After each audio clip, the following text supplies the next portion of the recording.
Russia నుంచి కూడా మనం ఏం చేసినామంటే ఫండమెంటల్ డ్యూటీస్ అన్నటువంటిది తీసుకోవడం జరిగింది. అదేవిధంగా మనకి రాజ్యాంగ ప్రవేశికలో మనం ప్రధానంగా జస్టిస్ అంటే సాంఘిక ఆర్థిక రాజకీయ సమానత్వం ఏదైతే రాసుకున్నామో వాటిని రష్యా నుంచి తీసుకోవడం అన్నటువంటిది జరిగింది.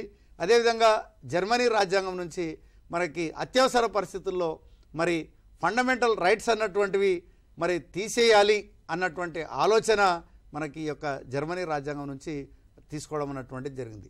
ఈ రకంగా మనం ఏం చేసినామంటే అన్ని రాజ్యాంగాల్లో ఉన్నటువంటి ఒక మంచిని తీసుకొని మన దేశ పరిస్థితులకు అనుగుణంగా మన ప్రజలకు అనుగుణంగా మన రాజ్యాంగ నిర్మాతలు ఏం చేసినారంటే ఇది రాసి ఉట్టిగా పెట్టలేదు, వాళ్ళు ప్రజల కొరకు వాళ్ళ యొక్క అభిప్రాయాలకు పెట్టడం అన్నటువంటిది జరిగింది.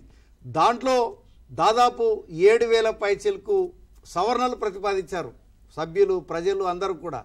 దాంట్లో 2,000 పైచిలకు ప్రతిపాదనలు ఆమోదం చేసి వాటిని కూడా రాజ్యాంగంలో చేర్చడం అన్నటువంటిది జరిగింది. కాబట్టి ఇంత విస్తృతమైనటువంటి పని మరి చేయడంలో నిజంగా డాక్టర్ బిఆర్ అంబేద్కర్ గారి కృషి చాలా మరవలేనిది.